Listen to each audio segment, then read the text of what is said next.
Bonjour à tous, bonjour Laurent. Un chef-d'œuvre art déco lillois de la métropole, l'Huîtrière à Lille. Et c'est un endroit centenaire, mythique. Et grâce à Wéo, on va pousser la porte et on va voir un petit peu ce qui se passe à l'intérieur. Suivez-moi.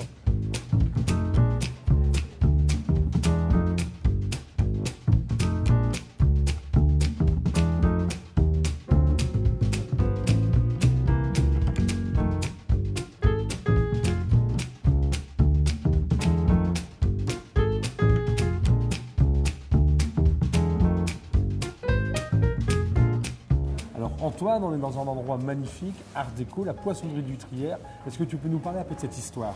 C'est que la poissonnerie de l'Huîtrière n'a pas changé de décor depuis 1928. Mon arrière-grand-père ouvre un magasin d'huîtres et d'escargots dans la rue en 1906. Et puis il a la volonté de s'étendre, de grandir. Et là où on est, dans cette pièce, il arrive en septembre 28 pour agrandir la boutique et ouvrir son restaurant. La grande différence entre la boutique et le restaurant, c'est que le décor de la boutique n'a jamais changé. C'est exactement le même, 1928 dans la partie où on est, 1940 dans l'autre partie, tandis que le décor du restaurant, lui, a changé 4 fois. Donc là, on est vraiment dans le jus de 1928.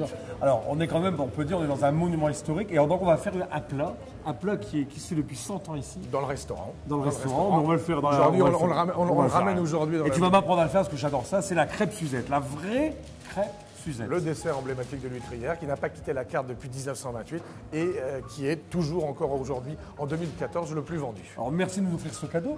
Alors, pour faire une bonne crêpe Suzette, on a besoin d'une orange, oui, un demi-citron, oui, du sucre, du Grand Marnier.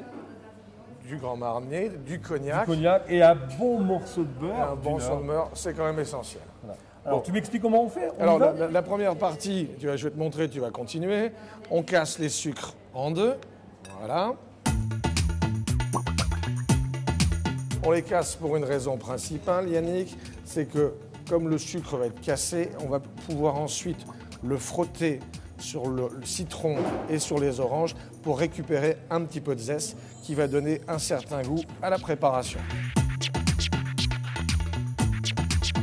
Et au fur et à mesure, on les met dans la poêle. Regardez.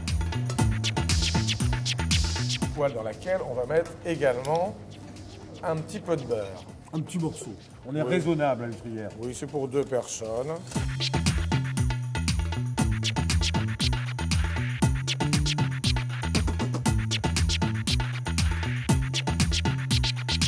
Et maintenant, les oranges et le citron. Voilà. Merci. Alors ça va. Ça, c'est pas mal avec la main. C'est plus facile avec la fourchette. On va faire un petit peu de propre dedans. C'est-à-dire qu'on va enlever la pulpe qu'on a pu mettre dedans.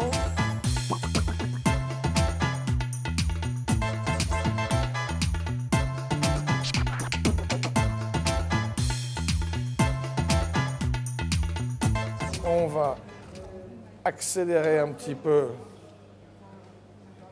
voilà, notre feu. Et maintenant, on met un petit coup de chauffe. Un petit coup de chauffe. Et maintenant... Et ça paraît quand même très facile. Très facile. C'est pas très compliqué. Il faut un bon matériel. Des bons produits. C'est pas très compliqué à faire. Et maintenant, nos 8 crêpes, on va tout doucement les plier tout doucement. Avec amour. En prenant soin de bien les imbiber.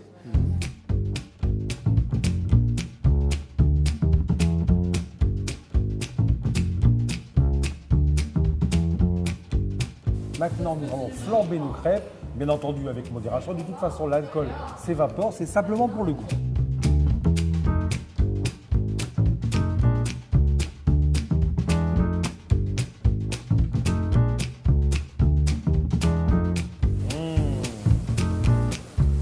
Et on va maintenant passer au dressage.